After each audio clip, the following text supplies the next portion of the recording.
हर जगह राजनीति, हर जगह पद के लिए लड़ाई, संस्थाओं के बीच में संघर्ष, इन सब बातों के पीछे समाज की आम जनता कहीं गुम सी हो जाती। हम कभी समाज की जनता तक पहुंच ही नहीं पाते। चिकित्सा के लिए कोई सुदृढ़ व्यवस्था नहीं, शिक्षा के लिए कोई सुदृढ़ व्यवस्था नहीं, रोजगार के लिए कोई सुदृढ़ व्यवस्था नहीं। मैं वायरस हूँ। मेरा जन्म क्यों हुआ, किन उद्देश्यों की वजह से मुझे इस धरती पर आना पड़ा, आज मैं अपना इतिहास आप सबके सामने साझा करने आया। कौन लोग हैं जो मेरे लिए काम करते हैं, कैसी योजनाएं बनाता हूँ मैं, कैसे इसे इम्प्लीमेंट करता हूँ, कितनी मुश्किलों का सामना करना पड़ता है मुझे, किस किस ने मेरी मदद की और किस किस ने कांटे बिछाए, कैसे मैंने आज अपना अस्तित्व बनाया, आप सबके सामने साझा करने आया। मेरा वो सफ़र जो बड़ा मुश्किल भरा रहा, लेकिन मैं वायरस हूँ, हारता नहीं, टूटता नहीं, डरता नहीं। युगों युगों से ये घटित है। जब जब अंधेरा हुआ है तो सूर्य ने उदय किया है। जब जब किसी समाज में पद के लिए संघर्ष, स्वार्थ, अराजकता, राजनीति, कूटनीति से भर गया है, तब तब उस समाज में कोई ऐसा जन्म होता है जो समाज के इन सभी समस्याओं को जड़ से खत्म कर देता है। परमपिता परमेश्वर हमेशा ये जिम्मेदारी किसी न किसी को देता है, ताकि समाज का आम बंधु, समाज का युवा समाज से दूर ना जाए, समाज पर विश्वास कर सके, समाज की महिलाएं समाज के साथ चल सके और खुलकर सांसें ले सके। कुछ वर्षों पहले तक राकावत समाज में पद की राजनीति, संस्थाओं के बीच संघर्ष का माहौल चरम पर था। ये कहानी कुछ वर्ष पुरानी।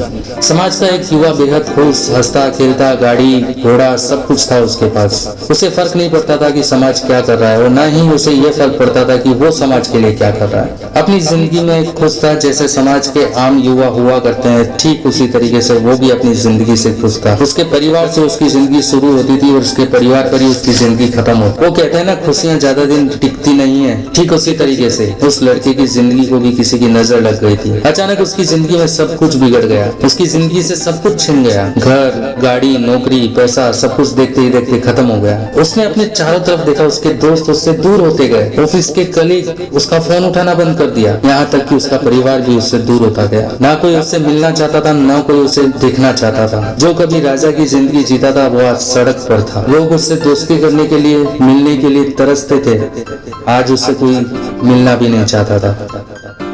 घर, परिवार, दोस्तों के बीच अपनी इज्जत खराब होने के बाद उस रात वो करवटें बदलता रहा पर सो नहीं सका। पूरी रात उसके आंसुओं से भीगे हुए तकिए पर सर रखकर गुजार दी थी उसने। उठकर निकल पड़ा वो एक अनजान मंजिल की ओर। उसे नहीं मालूम था कि उसे कहाँ जाना है, उसे नहीं मालूम था कि उसे क्या करना है, पर वो रास्ते पर चला जा रहा था, चला जा रहा था, चला जा रहा था। न जाने क्या मंजिल की उसे तलाश थी। रास्ते में उसे मंदिर दिखा। मंदिर में कुछ देर ठहरने के बहाने वो रुक गया। वहाँ लोग आते गए, लोग जाते गए, वो वहीं बैठा रहा। उसने अपना पर्स निकाला, ये सोचकर कि कुछ यादें पुरानी ताजा कर लेता हूँ। देखते ही देखते उसे अपना परिचय पत्र भी उसमें दिखा। उसने देखा उसके नाम के पीछे राकावत शब्द लिखा था। उसने सोचा, इस राकावत शब्द को जो मैं पैदा होने के बाद से इस्तेमाल कर रहा हूँ, ये मेरा समाज है। जरूर समाज में ऐसी कोई व्यवस्था होगी जो मेरे जैसे दुखी लोगों की मदद कर सके। जरूर ऐसी कोई व्यवस्था होगी कि रोजगार में युवाओं की मदद कर सके। ना जाने कितने समाज के युवाओं को समाज के सहारे की जरूरत होगी। समाज के बारे में जानने की उसकी क्यूरियोसिटी बढ़ गई। समाज क्या करता है, कैसे करता है, समाज हमारी मदद किस तरीके से कर सकता है, ये जानने के लिए वो तत्पर होने लगा। उसने प्रतिज्ञा ली कि मैं अपना रुख समाज की ओर करूंगा और ये जानूंगा कि मेरी मदद समाज किस तरीके से कर सकता है। उसने रुख किया समाज की ओर। वो अपने जीवन यापन करने के लिए छोटी छोटी चीजों को मोटरसाइकिल पर बेचता था। दिन भर ये काम करने के बाद शाम को जो समय मिलता था, उस समय में वो समाज के उन लोगों से मिलने जाता था जो अपने आप को समाज के नेता के रूप में देखते थे। पर रोज नए इंसान से मिलकर उसको निराशा ही हाथ लगती थी। हर इंसान राजनीति से ओतप्रोत था। हर इंसान उस पर हंसता था, उसकी इस तरीके की बातें सुनकर कि समाज में रोजगार के लिए कोई व्यवस्था होनी चाहिए। वो हंसता था ये बोलकर कि समाज में युवाओं की मदद करने के लिए किसी तरीके की कोई प्रक्रिया होनी चाहिए। लोग हंसते थे उसके ऊपर, उसकी सोच के ऊपर कि समाज में बदलाव लाने की जरूरत है। लेकिन उनको ये पता नहीं था कि ये आग रुकने वाली नहीं है। कुछ ही दिनों में समाज इस आग की तपन से तपने लगेगा। उनकी हंसी उस युवा के लिए चैलेंज बनती गई, उनकी बातें उस युवा के लिए लक्ष्य बनता गया, उनके द्वारा कहे गए कटाक्ष उस युवा के लिए रास्ता बनाते गए कि उनमें उस युवा को क्या करना है, कैसे करना है, उसे समझ में आने लगा। वो गया तो था समाज का सहारा लेने,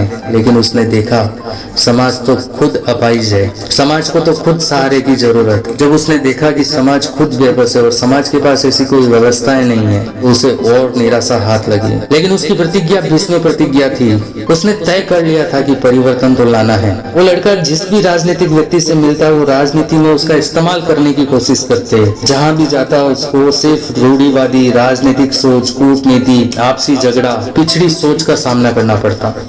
उसकी बातें यहाँ पे कोई समझने वाला नहीं था, उसकी बातें यहाँ पे कोई जानने वाला नहीं था। किसी को यकीन नहीं होता था कि समाज में इस तरीके से भी काम किया जा सकता है। लेकिन वो निकल पड़ा ऐसे युवाओं का साथ ढूंढने जो युवा वास्तव में परिवर्तन लाने की काबिलियत रखते थे।